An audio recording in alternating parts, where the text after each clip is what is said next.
Olá, Flores, tudo bem com vocês? Hoje eu vou falar sobre o outro lado do yoga, que eu acredito que a maioria das pessoas ainda não ouviu falar. Então, o que a gente pensa quando a gente fala em yoga? O que a gente lembra? Da prática corporal, né, dos exercícios físicos, que são a montagem das posturas. A gente chama de asanas em sânscrito, né? Então, é isso que a gente vê, né, na internet, nas redes sociais. O pessoal coloca, né, tanto os professores quanto os alunos praticantes de yoga, eles colocam as posturas que eles estão aprendendo. Então, normalmente a gente associa, quando fala em yoga, a gente associa a essas imagens, né? Mas o yoga, ele traz, além disso, ele traz muitos ensinamentos. Então, vou falar de alguns deles hoje, que eles estão incluídos no Raja Yoga, que é uma das 7 linhas clássicas do yoga, de acordo com o que eu aprendi, tá? Tem muitas linhagens, assim, do yoga, vocês podem ouvir pessoas falando outras coisas, outros tipos de ensinamentos, não acho que não tem um errado e um certo, né? Só são diferentes linhagens que depende dos mestres que a pessoa teve. Então, eu vou falar sobre o que eu aprendi, tá? Então, dentro do Raja Yoga, que é uma das 7 linhas clássicas, né, do yoga, é considerada a mais completa. Por quê? Porque ele inclui tanto a prática psicofísica, né, que são as posturas, são os exercícios de respiração, exercícios de concentração, de purificação. Então, isso tudo pensando no movimento, na limpeza e purificação do corpo e da mente. Por isso que é chamada de prática psicofísica. Ele não é apenas um alongamento, né? Que muita gente também associa o yoga a uma aula de alongamento. E não é, ele é muito mais profundo, porque as posturas trabalham os chakras, né, no sânscrito, trabalham a flexibilidade do corpo, mas aliando com a flexibilidade da mente, desapego, então, e vários outros preceitos. Então, é uma prática que trabalha o ser como um todo. Então, o Raja Yoga, então, além dos asanas, dos exercícios de respiração, né, e outras práticas corporais, ele trabalha também a introspecção da mente, que é chamada de pratyahara, em sânscrito, a concentração, o dharana, e a meditação, dhyana. Então, tudo isso, quando a pessoa pratica tudo isso, mais uns 2 itens que eu vou falar, que eu vou trazer o foco, né, para esse vídeo, a pessoa se trabalha por completo. Então, qual que é o objetivo de tudo isso? A gente se centrar cada vez mais, encontrar o nosso eixo, entrar em contato com a nossa essência, com o nosso eu superior. Às vezes a gente pode pode considerar a essência e o superior a mesma coisa, aí depende muito das crenças de cada um, né? Mas é a gente chegar nesse centro visando a evolução espiritual, tá? Que é chamada de samadhi, que é a iluminação, ou chegar num estado de superconsciência.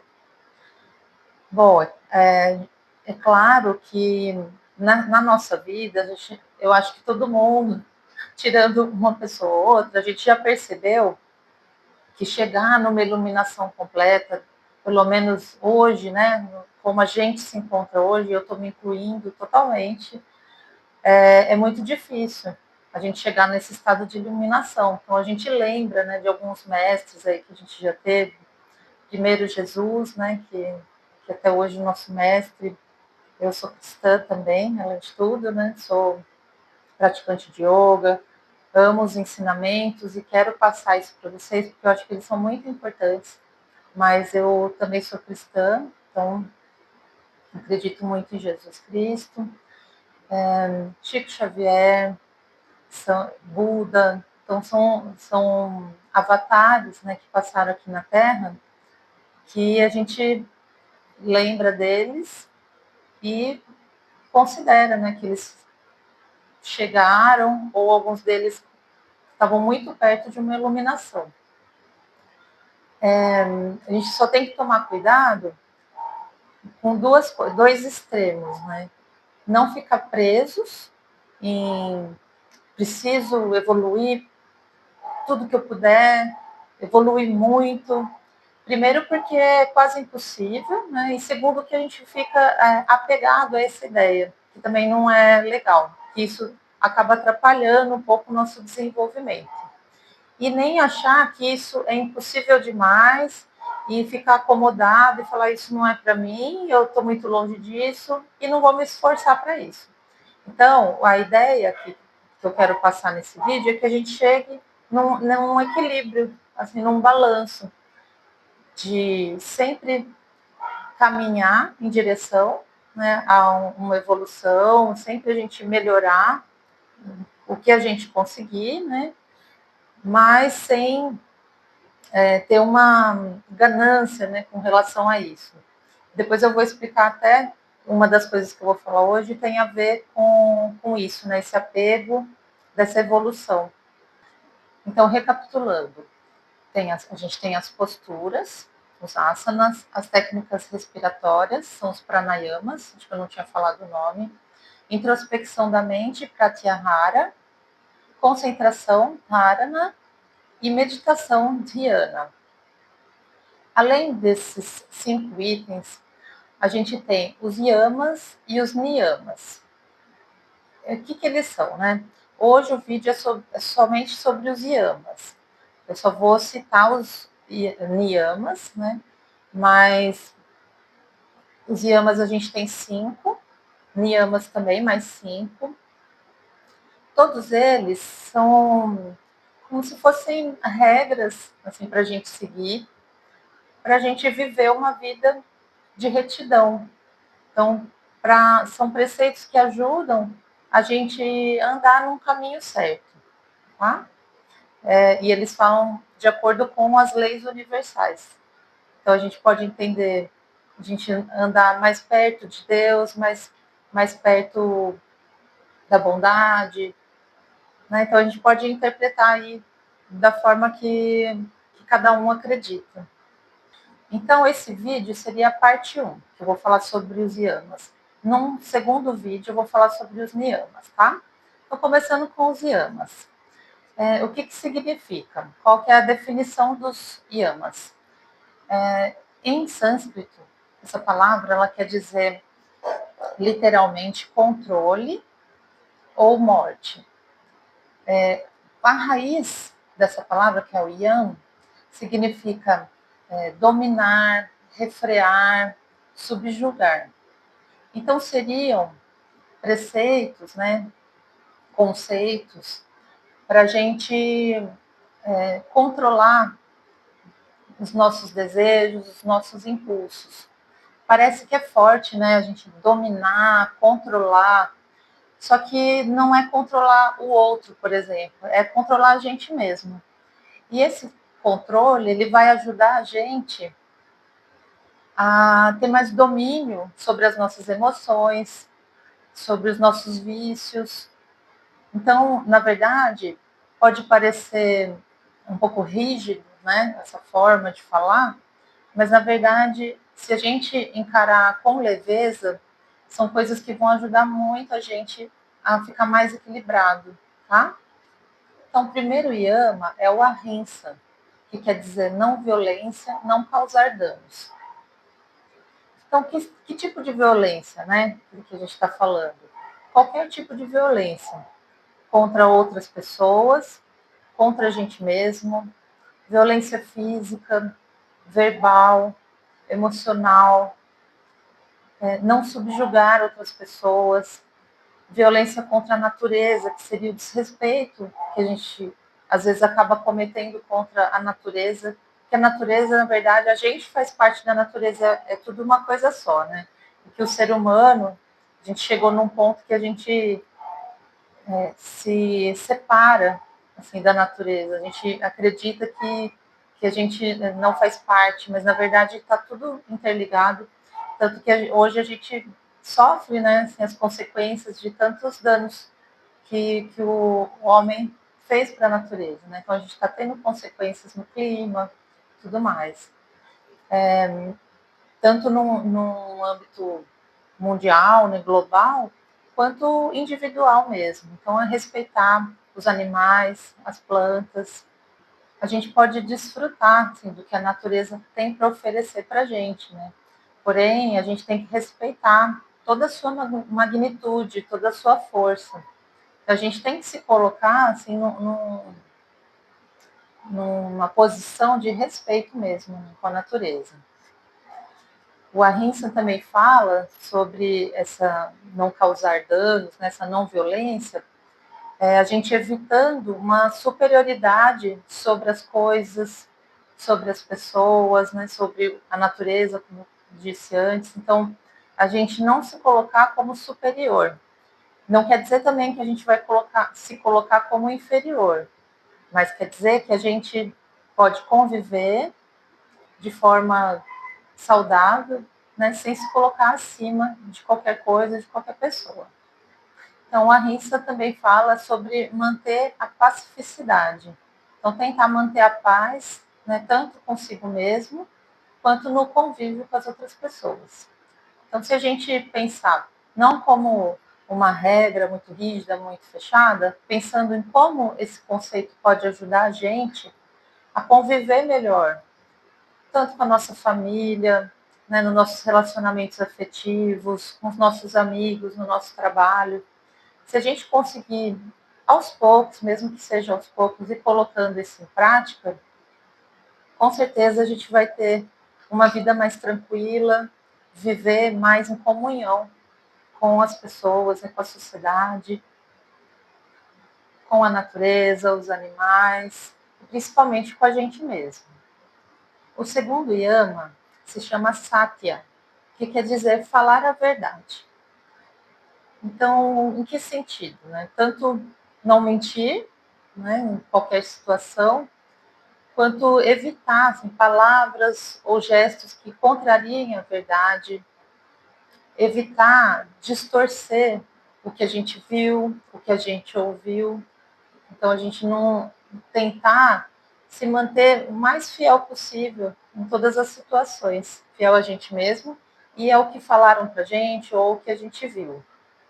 E percebendo os fatos acima de qualquer posicionamento pessoal. Então, por exemplo, a gente no trabalho, né, assim, no trabalho é um lugar que acontece muito de as pessoas falarem mal uma das outras, fazer fofocas. E então, aqui a gente pode usar isso como exemplo de quando, sei lá, acontece alguma coisa, a gente vira uma comoção, algum assunto vira uma comoção, então todo mundo começa a falar. E aí a gente acaba entrando também, a gente acaba se envolvendo ali no momento, eu estou me incluindo também, porque isso é muito fácil da gente entrar nisso, né? Então a gente tem que fazer um esforço muito grande para a gente não querer fazer parte, né, do grupo, a gente não querer entrar naquela necessidade de pertencimento, porque é muito bom pertencer, mas de uma forma um pouco mais saudável. Então, evitar a gente entrar numa comoção, principalmente numa comoção em que uma pessoa esteja sendo caluniada, difamada, e a gente entrar, querer pertencer a um grupo que está fazendo isso, mas aí a gente está indo contra um preceito assim universal e a gente está fazendo mal, né? A gente está participando de uma maldade. Depois, não sei se já aconteceu com vocês, já aconteceu comigo também, da gente participar de alguma coisa, dar uma opinião, depois a gente chega em casa, pensa melhor, reflete, fala, poxa, eu não precisava ter feito isso, não precisava disso, né, para ser aceita. Eu posso me manter mais firme nos meus princípios, na minha moral, não moral, né, no sentido moralista, né, da palavra, mas nos meus valores mesmo. Então, quanto mais a gente se esforçar também é melhor, porque a gente vai ficar com uma energia mais equilibrada, a gente não vai atrair, né, essa energia da maledicência, ela é muito nociva. Acredito que quem seja mais sensível perceba quando isso acontece, volta para casa mais desgastado, mais desequilibrado, acaba atraindo situações ruins. Então, esse é um conceito que ele ajuda também bastante para a gente ter uma vida melhor. O terceiro yama se chama asteia, que significa não roubar. Então, nesse conceito, não roubar tanto bens materiais, né? Então, de a gente não se apropriar de algo que não é nosso. Mas não inclui somente coisas materiais, mas às vezes ideias. Então, a gente tem acontece muito, eu acho que no passado também acontecia, mas hoje a gente ouve bastante falar em plágio, né, que a pessoa se apropria de uma ideia que outra pessoa teve e fala que foi ela. Principalmente acontece na área científica, acadêmica, isso acontece. Não vou dizer bastante, mas a gente ouve falar que acontece. E agora, né, com a internet, a gente também precisa tomar cuidado, porque muita coisa que é falada, às vezes a pessoa fala que foi ela, mas a gente não tem nem como provar. Às vezes a gente até pode ir atrás, né, procurar, mas fica uma coisa um pouquinho sem ordem, né, assim, sem lei. Então a gente tomar cuidado, porque além de prejudicar a outra pessoa, a gente também está se prejudicando, porque a gente está agindo, né, fora dessas leis universais. Então, isso também atrasa a nossa evolução. Então, às vezes, a gente tentar ao máximo que a gente conseguir se manter fiel, né, aos nossos valores, aos nossos princípios. Então, isso vai ajudar a gente também a evoluir mais rápido e com mais qualidade. O quarto yama é o brahmacharya, que significa equilíbrio sexual. Esse item pode parecer um pouquinho polêmico, né? Eu vou falar então do que se trata exatamente. É de evitar o desequilíbrio sexual, né? De fazer o mau uso do sexo. Então, o sexo em excesso, o sexo sem sentimento. Aqui nesse yama, a gente tem que cada um, eu acho que tem que se observar, porque hoje, principalmente nos dias de hoje, a gente tem bastante liberdade. Então, realmente, as pessoas podem fazer o que elas quiserem com o corpo delas, né? Mas se a gente se ligar um pouquinho, né, o que eu estava falando sobre as leis universais, e aí cada um, né, vai ver de acordo com a sua crença, né, se acredita em Deus, né, se tem alguma religião ou tem algum trabalho, né, a espiritualidade, ou simplesmente acredita que ser fiel a si mesmo, né, é tão importante quanto acreditar em Deus, então que seja, né? A gente respeitar, aí é a minha opinião, não seria nem somente respeitar o próprio corpo, é respeitar os próprios sentimentos, né? Então a questão assim de com quem você vai fazer sexo, a quantidade, cada um vai decidir. Mas o que pode gerar, né, isso? Pode gerar alguma culpa, pode gerar se sentir mal. Tem gente que precisa ter um sentimento com a outra pessoa para conseguir interagir com ela, né, nesse sentido. Então, cada um tem que avaliar, né, tudo isso. Mas, né, nesse ensinamento, ele fala que, de preferência, a gente permitir que o amor seja condutor das atitudes sexuais. É a minha opinião também, pela minha experiência de vida, eu acredito que seja um caminho mais saudável, assim, mais feliz. Mas a gente também não pode ser rígido, né, castrador, assim, de falar, o que a pessoa deve fazer ou não com o corpo dela, né? Cada um realmente sabe, né, o que é melhor para si. Mas existe esse conceito, então, se vocês quiserem pensar sobre isso, seria importante também, tá? E o último yama é o aparigraha, que significa desapego, renúncia, não cobiça. Então, seria desapego material, né, com coisas, com bens materiais, mas também desapego a sentimentos, a emoções, principalmente sentimentos e emoções que não sejam muito positivos. Então, tudo que assim a gente acumula de coisas, né, de objetos, a cobiça, né? Então, assim, quando a gente fica muito preso, né, assim, necessitando de coisas, tantas coisas materiais, né, quanto necessitando se apoiar demais em sentimentos destrutivos, em emoções que só trazem destruição para a nossa vida. Então, esse conceito fala sobre isso, para a gente trabalhar esse autocontrole e esse desapego material, pessoal e imaterial. Mas é importante também pontuar para a gente não ficar preso, né? Assim, entender todos os conceitos, né? Agora, mas falando do último, não ficar entender como algo assim muito quadrado, né? Ah, eu não posso ter as coisas, eu não posso acumular nada, não posso viver o material, não posso também sentir nada ruim, nunca. Eu sou um ser humano, às vezes eu sinto. Não é sobre isso. É sobre não se apegar demais. Então, o conceito é o desapego.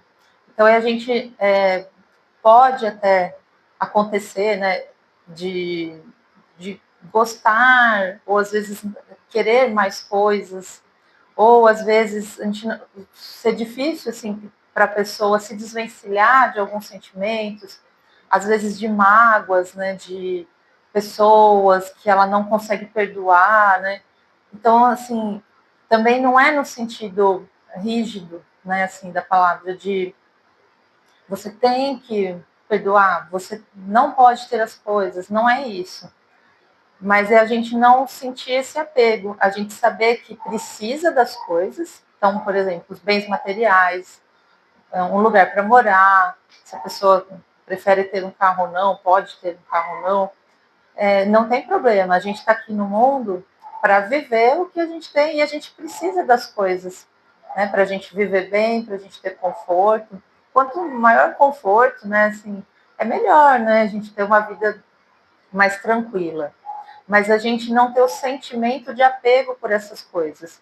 Principalmente porque a gente sabe que um dia a gente vai embora e a gente não vai levar tudo isso. É clichê falar, né? Todo mundo fala, mas é porque é verdade, a gente não vai levar e isso só vai nos distrair, né, de perseguir, entre aspas também, né, porque é uma palavra forte, perseguir o que realmente é importante, né, o que a gente precisa trabalhar por dentro, o que a gente precisa melhorar, cultivar os sentimentos bons, cultivar harmonia nas relações. Então, esse tipo de apego, né, que eu comentei, desses exemplos, só distrai a gente do que realmente é importante. Bom, então a gente percebe que o yoga tem muito mais coisas por trás, né, além da prática física, e ele pode ajudar bastante a gente a ter uma vida melhor, a tentar se equilibrar mais, ter uma vida mais plena, né, mais consciente. Nesse vídeo eu falei sobre os yamas. Na parte 2 do vídeo eu vou falar sobre os niyamas, né? Então são mais 5 conceitos. Aí eu vou explicar melhor depois. Eu espero que tenha sido útil para vocês. Aí, se vocês quiserem comentar se já ouviram falar, o que vocês acham, né? Se tem algum deles que para vocês é mais importante, ou Tem algum que vocês tenham mais dificuldade? Aí dividam comigo, porque eu acho que é legal a gente falar sobre as coisas e sem medo de ser julgado, né? Porque não é porque eu estou falando que, nossa, eu não faço nada disso, né? Não, é super difícil também. Eu sou instrutora de yoga já desde 2019. Eu pratico, né? Eu faço a, a prática psicofísica, estudo também as coisas, mas isso não quer dizer que eu estou muito à frente, né, de quem não pratica o yoga. Então é difícil para mim também, e eu sei que é difícil para todo mundo, então assim, se a gente puder criar aqui um ambiente seguro, né, onde as pessoas possam falar o que elas sentem, para a gente, inclusive, se ajudar, tá bom? Então, que vocês quiserem dividir comigo, vou ficar feliz em saber. E a gente vai se ajudando assim, tá bom? Então, obrigada e até o próximo vídeo.